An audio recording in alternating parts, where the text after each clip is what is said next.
Engkaulah ingin ku turut, ya Tuhanku, ya Yesusku.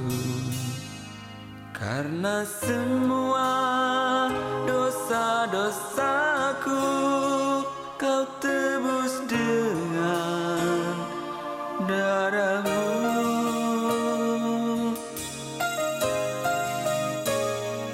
Meskipun di dunia ini ku peroleh segala-galanya, namun yang selalu ku rindu hanyalah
Engkau ada bersama dengan kami. Kau perisai dan kekuatan dalam hidup kami.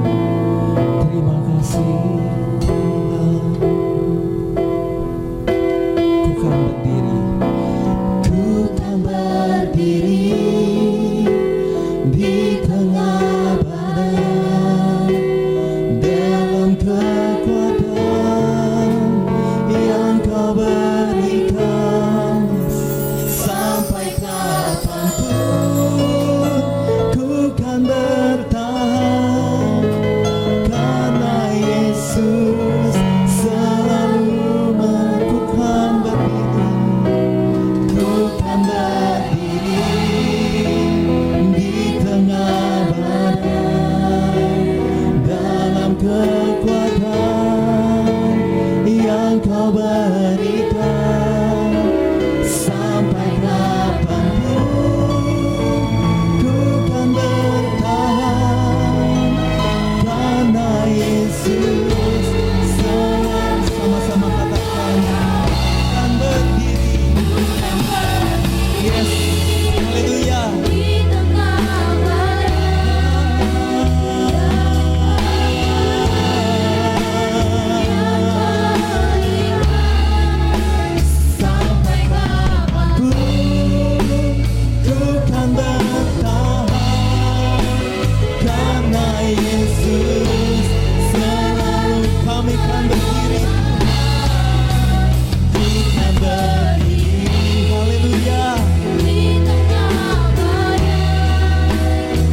Iman yang Kau berikan dan Kau taruh dalam hati kami membuat kami kuat dan terus berjalan.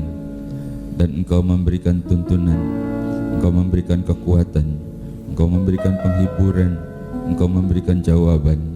Sehingga hari ini kami datang bersama-sama dengan saudara-saudara kami seiman di rumah-Mu, di Sion, tempat pijakan kaki-Mu. Pada hari Sabat, hari di mana Engkau sendiri yang berkata untuk menguduskan hari itu. Setelah 6 hari lamanya kami bekerja, lalu pada hari Sabat, yaitu hari ini Tuhan, kami datang bersama-sama berkumpul di dalam rumah-Mu, dan Engkau hadir bersama-sama dengan kami.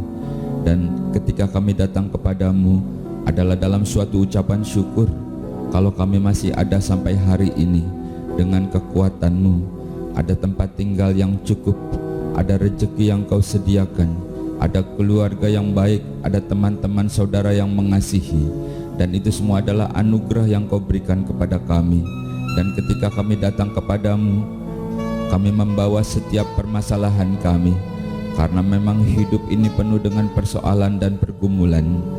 Ada salib yang harus kami pikul, tetapi Engkau memberikan kekuatan, sebab Engkau berkata, marilah kepadaku, engkau yang letih, engkau yang lesu dan berbeban berat, karena aku akan memberikan kelegaan kepadamu.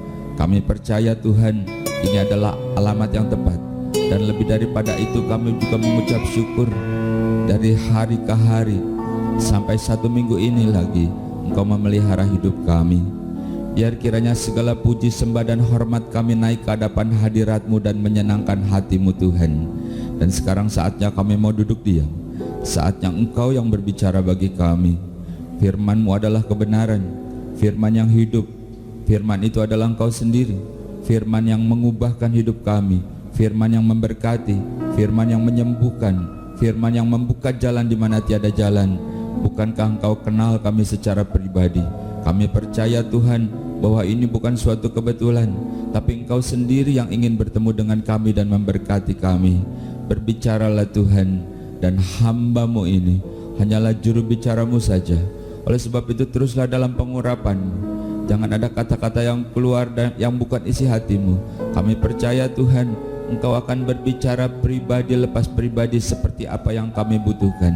Di dalam nama Tuhan Yesus Kristus, berfirmanlah Tuhan, dan kami umat-Mu yang siap untuk diberkati oleh firman Tuhan, bersama-sama kita katakan amin. Selamat berjumpa kembali Bapak Ibu saudara yang dikasihi oleh Tuhan. Demikian juga saudara-saudara jemaat setia yang terus mengikuti dalam ibadah online. Tentunya kami menyapa dan senang dengan saudara, dan kita berkumpul kembali karena ini adalah hari Sabat, hari yang memang Tuhan sendiri ingin bertemu dengan kita. Selalu saya katakan bahwa Tuhan tidak pernah menjanjikan langit yang selalu cerah, bukan? Mungkin ada badai, mungkin ada petir, ada kabut, berawan barangkali, lalu kadang-kadang juga ada cerahnya, tapi itulah kehidupan. Namun satu hal, kalau kita masih ada sampai hari ini, itu semua adalah anugerah yang Tuhan berikan kepada kita. Kalau kita masih sehat, masih hidup, ya, masih ada tempat bernaung, tempat tinggal, masih ada rezeki yang Tuhan berikan kepada kita setiap hari, mengucap syukurlah. Dan kesehatan itu pun adalah anugerah besar yang Tuhan berikan kepada kita. Itu harus kita imani. Itu semua karena Tuhan masih punya banyak rencana dalam setiap kehidupan kita. Dan hari ini kita akan berbicara bahwa hidup orang percaya, hidup percaya kepada Kristus sebagai orang Kristen adalah hidup karena iman. Sekali lagi, hidup karena iman. Ada firman mengatakan bahwa iman tanpa perbuatan adalah mati, dan iman itu adalah percaya.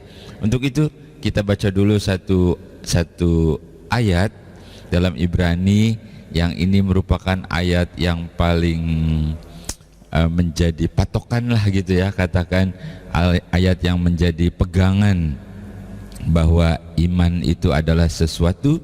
Kita baca saja ya, Ibrani pasal 11 ayat yang pertama. Ibrani 11 ayat yang pertama, demikian firman Tuhan. Iman adalah dasar dari segala sesuatu yang kita harapkan dan bukti dari segala sesuatu yang tidak kita lihat. Bapak Ibu, saudara-saudara dikasih oleh Tuhan, Ibrani menuliskan bahwa iman adalah dasar. Dasar itu adalah basicnya, pondasinya, dasar dari segala sesuatu yang kita harapkan. Jadi pengharapan, keinginan, permohonan didasarkan itu dari iman. Itulah hidup orang percaya, itulah hidup kekristenan. Dan saudara tahu, kalau saya ini memang seorang insinyur, jadi kalau dasar itu ya, itu harus benar-benar kuat. Entah di atasnya mau dibikin pakai batu atau pakai kayu atau pakai besi baja, itu enggak jadi masalah. Yang penting dasarnya itu harus kuat. Itulah yang dikatakan iman. Jadi segala sesuatu dasarnya itu adalah iman. Seperti saya katakan tadi, sebuah bangunan begitu ya, dasarnya itu iman.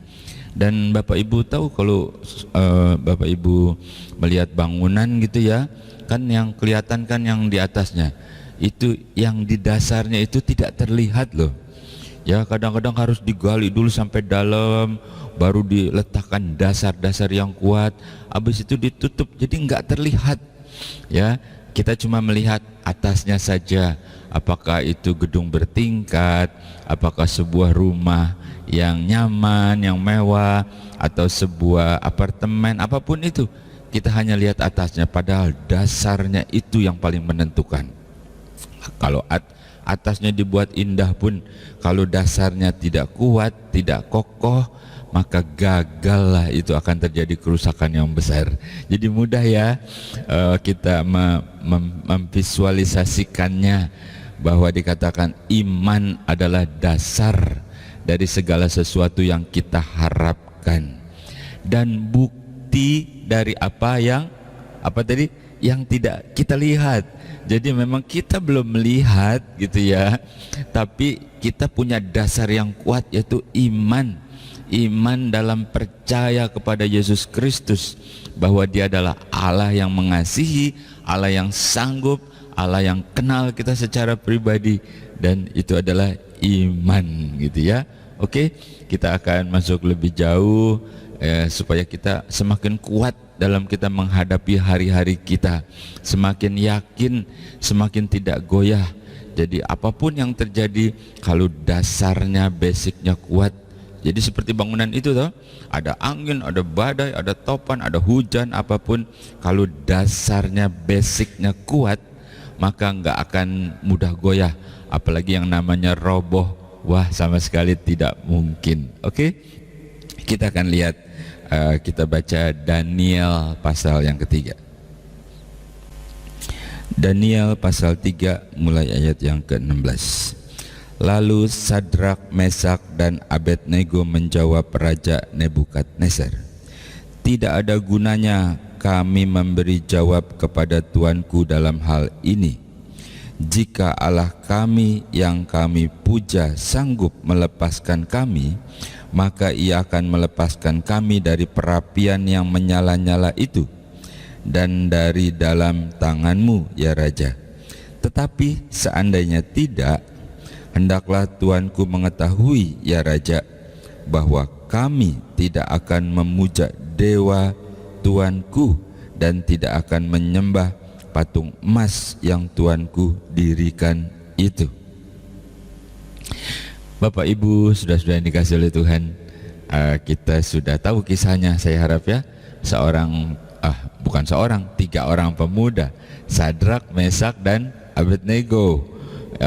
Dia menghadapi suatu situasi yang sulit karena diharuskan menyembah patung yang didirikan oleh Raja Nebukadnezar, sedangkan posisinya dia itu adalah sebagai orang buangan, bukan di tanah kelahirannya, bukan di negaranya.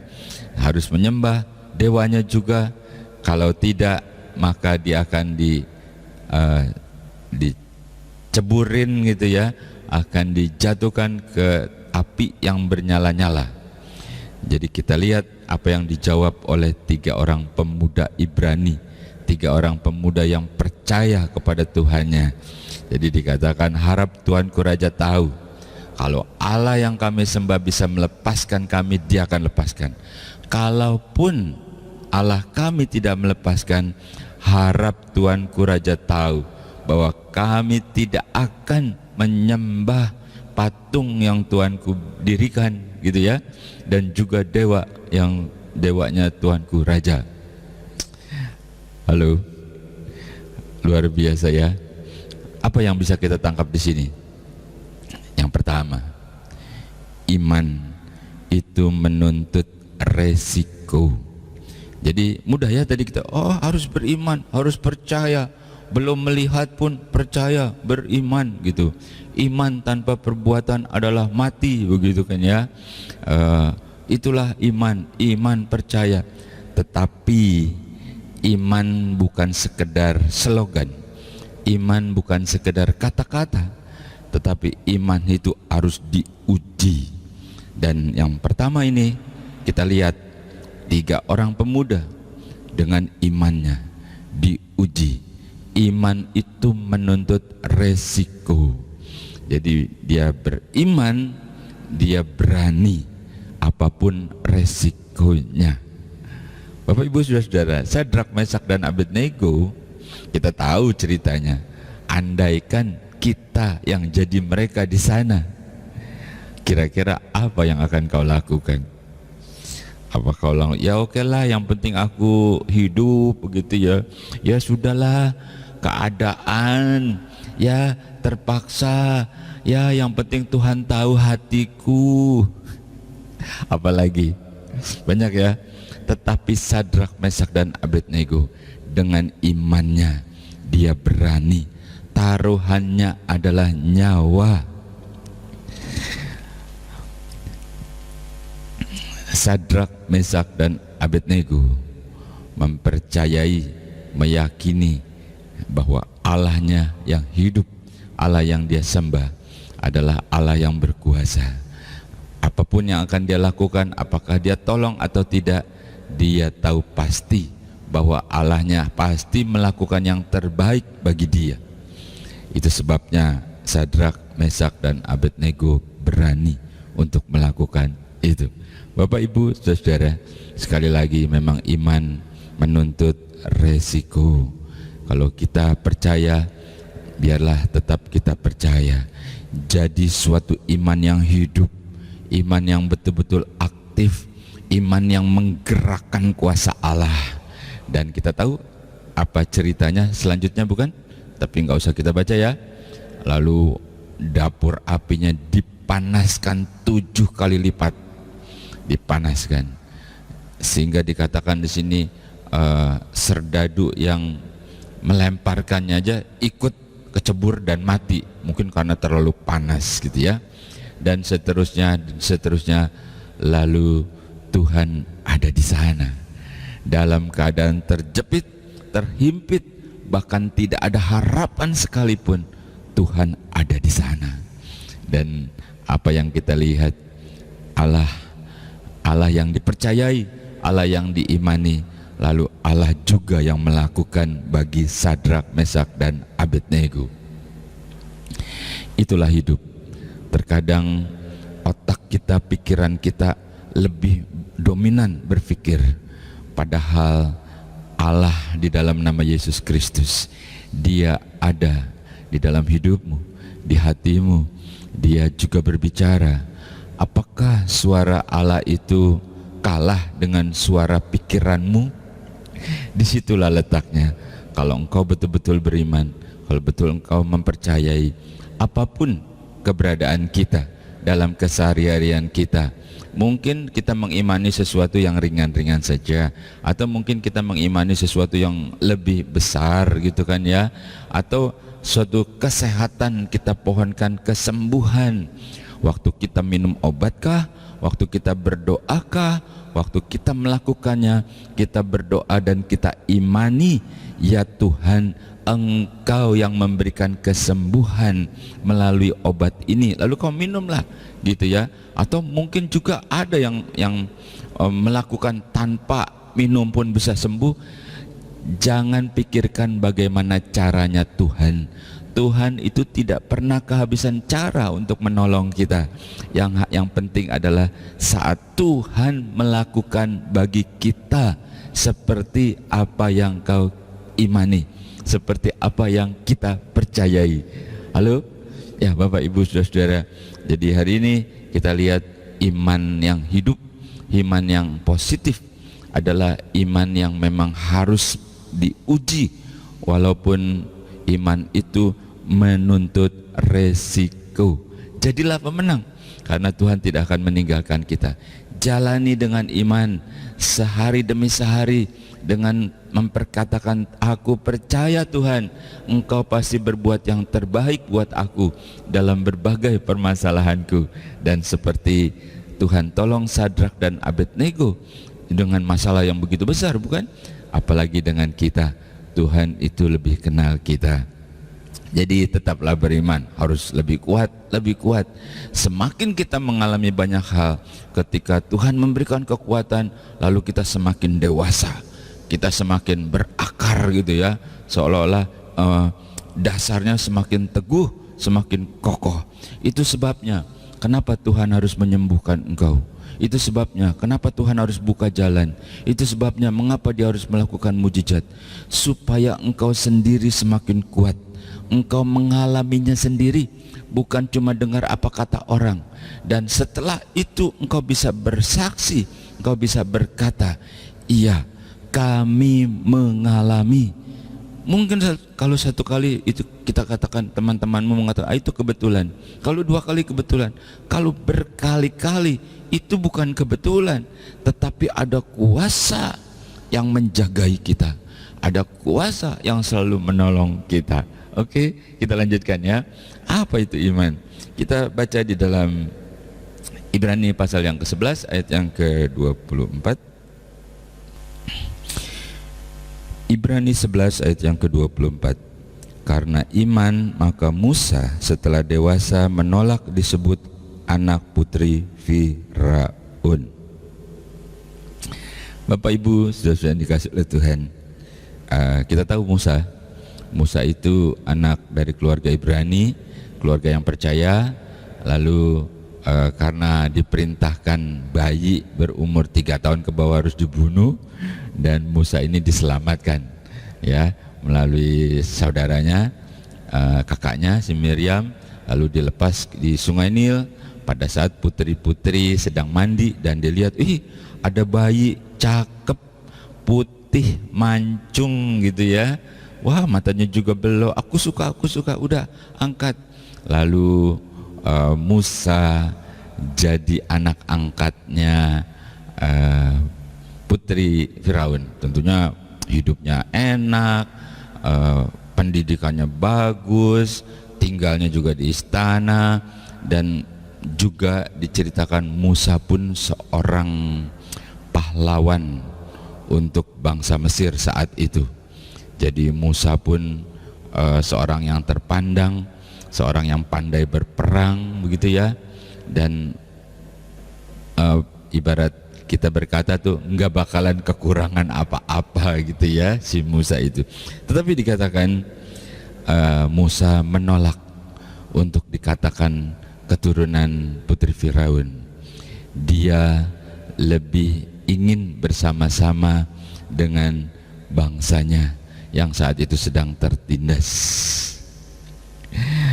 Apa yang bisa kita renungkan dari kisah si Musa ini tentang iman? Kalau yang tadi jelas bahwa iman itu perlu diuji, iman harus kokoh, dan iman itu beresiko, bukan? Dan harus berani menanggung resiko. Kalau yang kedua ini dari apa yang dilakukan oleh Musa, iman itu harus bisa menentukan pilihan yang tepat. Jadi kalau dihadapkan beberapa pilihan, ya, melalui iman itu ya engkau ukur, engkau uji, engkau rasa-rasa, lalu terakhir kau berdoa tentunya. Lalu dengan iman itu kau pilih suatu pilihan yang tepat. Walaupun mungkin dalam pilihan itu tidak selalu yang terbaik menurut daging saat ini ya, tetapi harus kita tahu pasti apa yang kita pilih adalah yang terbaik menurut Tuhan. Jadi dalam menentukan itu kita harus menentukannya dengan suatu pilihan yang tepat. Minta tolong Roh Kudus, berdoa kepada Tuhan, Tuhan bantu aku harus memutuskan, dan akan aku putuskan dengan iman, dengan percaya. Seperti Musa, dia tinggalkan kemewahan, dia tinggalkan nama baik kemasyuran, dia ada bersama-sama dengan bangsanya. Bapak Ibu Saudara-saudara, Musa satu contoh teladan juga bagi kita tentang iman yang harus kita pilih. Jadi jangan sampai salah kita dalam memutuskan. Ya, banyak pertimbangan, banyak masukan-masukan, banyak hal-hal, semua itu harus menjadi pertimbangan. Tapi pada akhirnya Roh Kudus bersama dengan kita harus ambil satu pilihan yang paling pas, yang paling tepat, seperti itu. Jadi kalau misalkan engkau mau beli baju gitu ya, beli baju, cari-cari ke toko baju. Ketika engkau suka, bukan cuman suka coraknya, bentuknya, warnanya, tapi kau harus beli yang pas. Kalau kegedean juga nggak baik, kekecilan juga nggak muat. Jadi kau pilih, kau tentukan yang pas, itu yang paling tepat menurut Tuhan. Kau berjalan terus bersama dengan Tuhan di dalam iman, dan kau akan lihat Allah akan terus menyertai, Allah akan terus membimbing, Dia akan menjagai kita, dan Dia akan buka jalan. Itulah iman dalam pilihan yang tepat. Berikutnya kita baca 1 Samuel. 1 Samuel pasal 15 ayat yang ke-23, demikian firman Tuhan. Tetapi jawab Samuel, apakah Tuhan itu berkenan kepada korban bakaran dan korban sembelihan sama seperti kepada mendengarkan suara Tuhan? Sesungguhnya mendengarkan lebih baik daripada korban sembelihan, memperhatikan lebih baik daripada lemak domba-domba jantan. Bapak Ibu saudara-saudara dikasihi oleh Tuhan, sekali lagi kita melihat melalui contoh-contoh apa yang terjadi, dan itu menjadi pelajaran, menjadi tuntunan bagi setiap kita dalam kita menjalani hidup ini, supaya kita jangan salah. Karena firman ini, firman adalah seperti pelita pada kaki kita dan seperti suluh pada hati kita, dia akan menerangi, bukan? Nah, si Saul ini seorang raja yang punya kuasa, punya power, punya kekayaan, punya tentara, dan dia itu sedang berperang, ya. Dia tangkap rajanya si Agag, terus berperang itu, ya, kalau zaman itu jarahannya itu adalah berkat, gitu ya. Kalau sekarang kita berbisnis sukses gitu, ya. Kalau zaman dulu berperang jarahannya itu berkat. Jadi kalau berperang jarahannya banyak gitu, wah berkatnya itu banyak. Itulah kondisi saat itu. Nah, si Saul itu berperang, rajanya dia kalahkan, jarahannya juga banyak. Tetapi Samuel sebagai abdi Allah, Nabi Samuel bilang, itu harus kau tumpas semua. Rajanya kau bunuh, kambing, domba, dan lain-lain kau musnahkan semua. Lalu Saul mendengar Saul mendengar, iya. Namun ketika dia menang perang, dia lihat rajanya si Agag, wah bekas temanku nih, bagaimana aku bunuh dia? Nanti dia bilang, kau gimana? Tidak bisa balas budi. Waktu kau susah, kau tolong-tolong. Sekarang giliran aku susah. Mungkin seperti itu ya. Jadi si Saul pikir, udahlah, aku masih punya rasa kasihan tangkap aja, ikat kurung gitu ya. Lalu dilihat lagi nih, kambing domba yang gemuk-gemuk, tambun-tambun, wih sayang banget nih ya, kalau dimusnahkan, wih bagus-bagus nih gitu. Terus dan banyak barang-barang juga, perintahnya semua harus dimusnahkan. Lalu Saul berpikir, ya mungkin ada kesalahan informasi nih. Kan usually biasanya yang jelek-jelek, yang hancur, yang berantakan dimusnahkan, yang bagus-bagus kumpulin, bawa pulang sebagai jarahan, sebagai berkat besar gitu ya. Tapi Saul tidak mendengar firman dan melakukannya. Dia lebih kuat kepada akal dan pikirannya, kepada timbang-timbang perasaan, kepada apa yang dia pikirkan tentang kekayaan, tentang segala sesuatu yang bagus-bagus. Dia mengambil tindakan, ya rajanya tidak dibunuh, lalu yang tambun-tambun semua dikumpulin, dibawa pulang. Lalu firman Tuhan datang kepada Nabi Samuel, kasih tahu seperti apa yang kita baca tadi. Waktu berdialog, Saul itu berusaha membela diri. Saul bilang, sayang toh, ini lembu bagus-bagus tambun-tambun, masa mesti dimusnahkan? Pikirin dong nih, woi, pikirin pakai otak gitu. Dalam keadaan begini nih, dalam ekonomi, dalam keadaan sulit, ini masa kita buang-buang begini? Coba kau pikirkan. Firman sih firman, tapi yang logis dong. Woi, apalagi pendeta tuh cuman ngomong doang dia tuh pendeta nggak pernah ngalamin ada di marketplace, dia mah ada di gereja doang. Waduh, udah macam-macam dia ngomongnya. Tapi di sini nggak ada, di sini baik-baik semua. Kalau saya kebetulan sebelum saya terjun, saya ini seorang pebisnis, jadi profesional saya juga ada di tempat-tempat kerja gitu. Jadi saya tahu bagaimana mengalami dalam hal berbisnis, berusaha gitu ya.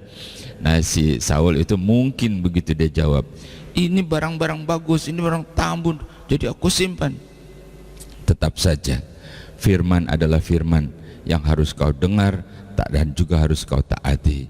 Lalu Samuel bilang, ya Tuhan lebih suka kepada hati yang dengar-dengaran dan menurut, ketimbang engkau bawa persembahan, kau bakar korban, tapi hatimu jauh, hatimu hatimu munafik, kau salibkan Yesus untuk yang kedua kali, seolah-olah kau bawa korban, padahal kau menyakiti hatinya. Apakah dengan begitu waktu kau bawa korban berarti kau mengasihi Allah? Kau mengasihi Allah? Nabi Samuel bilang, dengar-dengaran lebih baik daripada korban, lebih baik dari lemaknya lembu jantan. Wangi kan? Iya wangi, betul, waktu dibakar. Ya semua orang juga melihat engkau bawa korban itu wangi. Luar biasa itu Bapak itu. Tuhan berkati. Wow, bawa persembahan. Hatinya Tuhan yang tahu. Halo. Jadi iman itu menuntut ketaatan, ya harus taat. Kalau tadi beresiko, kedua ambil pilihan yang tepat, yang ketiga harus taat. Apa yang firman mengatakan, ya itu memang ditulisnya oleh manusia, ya huruf-hurufnya juga huruf-huruf apapun bahasanya lah, tetapi itu waktu ditulis dalam ilhaman Roh Kudus, dalam ilhaman Roh Allah. Lalu orang khusus, nabi atau siapapun yang menulis itu, dia cuma ngikutin aja apa yang Allah mau bicara, dan itu adalah firman yang menuntun kehidupan kita. Kalau kita masih ada sampai hari ini, itu kesempatan. Seberapa banyak engkau mempercayai, engkau melakukan bersama dengan Tuhan, Tuhan pun akan melakukan seperti imanmu, kata firman Tuhan. Terakhir ya. Jadi kita lihat Ibrani pasal yang ke-11 tadi, ayat yang ke-29. Ibrani pasal 11 ayat yang ke-29, demikian firman Tuhan. Karena iman, maka mereka telah melintasi Laut Merah sama seperti melintasi tanah kering, sedangkan orang-orang Mesir tenggelam ketika mereka mencobanya juga. Ini sejarah, tercatat, tempatnya juga ada, lokasinya juga ada, pernah terjadi di mana Tuhan melakukan sesuatu. Itu bukti penyertaan Tuhan, dan Musa percaya waktu dia berangkat bersama bangsanya ke suatu tempat yang dijanjikan, menghadapi banyak percobaan, menghadapi banyak halangan, bahkan laut di depannya, tetapi dikatakan karena iman, lalu Musa dan bangsanya berjalan seperti di tanah yang kering. Dan itu adalah Allah. Bapak Ibu, saudara-saudara dikasih oleh Tuhan, lalu apa yang dikatakan? Kita baca satu ayat lagi ya sebagai ayat penutup. Kejadian pasal 14 ayat yang ke-13, demikian firman Tuhan. Tetapi berkatalah Musa kepada bangsa itu, jangan takut, berdirilah tetap, lihatlah keselamatan dari Tuhan yang akan diberikannya hari ini kepadamu. Sebab orang Mesir yang kamu lihat hari ini tidak akan kamu lihat lagi untuk selama-lamanya. Itulah Tuhan, Allah yang maha kuasa, namun Allah yang selalu ada bersama dengan umatnya. Dan kita lihat ketika menghadapi sesuatu yang begitu sukar, dikatakan karena iman, lalu Musa dan bangsa itu berjalan di tanah yang kering, terbelahlah laut itu. Bagaimana Tuhan melakukannya, itu caranya Tuhan, tetapi kenyataannya bisa berjalan. Bapak Ibu saudara-saudara, bukan cuma itu, dikatakan dalam firman Tuhan, jangan takut, berdirilah teguh dan lihatlah, bangsa Mesir yang mengejar kamu tidak akan kamu lihat lagi untuk selama-lamanya. Itu adalah Allah yang membela, Allah yang peduli, Allah yang mengasihi, Allah yang terus menjaga kita, dan iman kita harus tetap kokoh. Dikatakan jangan takut, tetaplah berdiri, tetaplah beriman, tetaplah percaya. Kalau kita seorang bapak tahu memberikan yang terbaik bagi anak-anak kita. Kenapa? Karena kita mengasihi, bukan? Kita bekerja, jerih, lelah, capek, semua segala sesuatu. Coba kau tanya, untuk siapa? Si bapak itu akan bilang, untuk anak-anakku, untuk istriku, untuk keluargaku. Itu pergumulan, itu perjuangan dilakukan. Apalagi Tuhan, Dia peduli kepada kita, anak-anaknya, orang-orang yang dikasihinya. Oleh sebab itu dikatakan, jangan takut, tetap berdiri teguh, kau akan lihat keselamatan daripadaku. Begitu firman Tuhan. Bapak Ibu saudara-saudara, bersyukurlah kalau hari ini kita masih ada, kita masih bisa bersama-sama, kita menikmati bagaimana Allah berbicara. Mungkin ada di antara kita yang mulai takut, mungkin ada di antara kita yang mulai bimbang, mungkin ada di antara kita yang karena kesusahan atau karena penyakit. Tapi dikatakan memang iman itu harus menuntut resiko, iman itu harus suatu pilihan, iman itu harus taat. Dan dikatakan terakhir, iman itu menyelesaikan permasalahan. Karena Tuhan bilang jangan takut, tetaplah teguh berdiri, jalani bersama dengan Tuhan dalam iman dan percayamu. Dan kita akan lihat, kau akan lihat bagaimana Tuhan akan melakukannya dalam setiap kehidupan kita. Kalau kita masih ada sampai hari ini, sudah berapa jauh kita tinggalkan perjalanan kita, sudah berapa banyak Tuhan tolong kita, dan tidak sampai di sini, masih banyak Tuhan akan terus, Dia akan menjaga kita selama kita di dalam dunia ini sampai di keabadian kita bertemu dengan Tuhan di surga. Tuhan Yesus memberkati. Mari kita bersatu di dalam doa. Mengucap syukur kepadamu Tuhan, karena hari ini Engkau masih memberikan kami kesempatan untuk bersama-sama dengan saudara-saudara kami seiman, bersama-sama bersekutu dalam hadirat-Mu, dan Engkau berbicara kepada kami. Kami yang seringkali lemah, kami yang seringkali lupa, seringkali mundur, Tuhan berikan kami kekuatan. Kami akan terus berjalan bersama dengan Engkau, dan iman itu biar makin kuat, menjadi dasar yang kokoh dalam kehidupan kami, menjadi sesuatu yang menjadi andalan, dan iman yang aktif itu, iman yang menarik hadirat Allah, iman yang menarik kuasa Allah, karena Engkau kenal kami secara pribadi dan Engkau memberkati kami. Terima kasih buat hari ini Tuhan. Kami serahkan sepanjang minggu yang akan kami lewati, seluruh aktivitas kami, bisnis kami, pekerjaan kami, yang berdagang, yang bekerjakah, atau mungkin anak-anak kami yang masih sekolah, yang masih kuliah, atau bahkan yang sudah tidak bekerja sekalipun. Tuhan berikan kesehatan, berikan umur panjang, berkati anak-anaknya, mantu sampai cucu-cucunya. Mengucap syukur buat hari ini. Kami percaya Tuhan, Engkau sudah menjamah dan memberkati kami. Engkau jawaban atas setiap permasalahan kami. Kembalikan kami pada minggu berikutnya seperti hari ini, saat kami mengucap syukur, saat Engkau menjamah dan memberikan kami kekuatan di dalam nama Tuhan Yesus Kristus. Dengan iman, dengan percaya, dan terima berkat Tuhan. Bersama-sama kita katakan amin.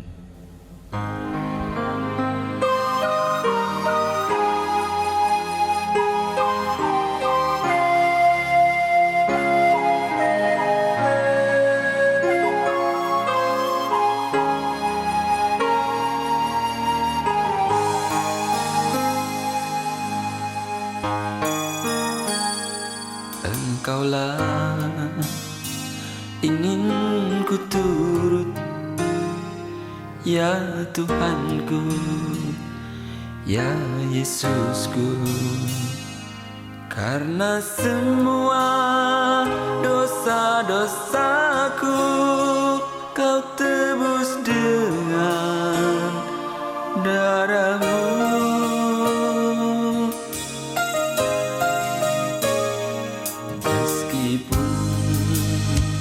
Di dunia ini ku peroleh segala-galanya, namun yang selalu ku rindu hanyalah kasih-Mu Tuhanku.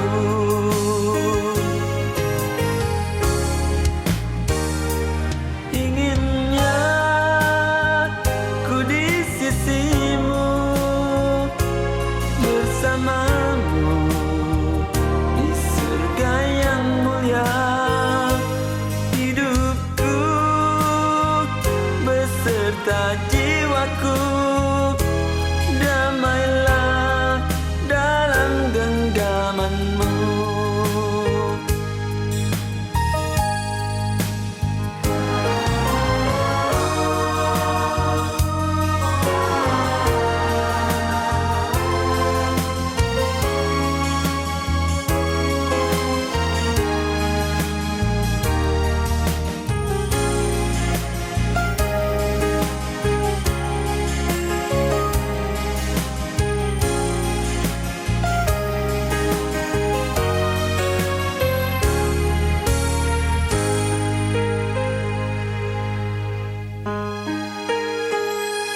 Meskipun di dunia ini ku peroleh segala-galanya, namun yang selalu ku rindu hanyalah kasih-Mu Tuhanku.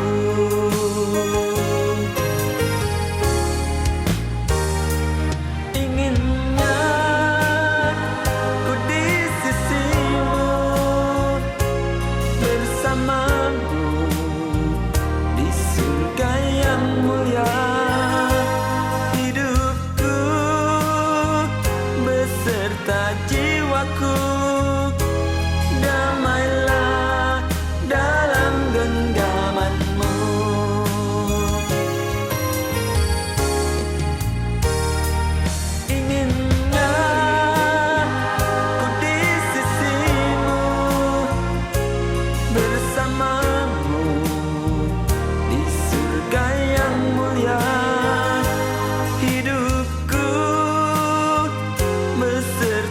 jiwaku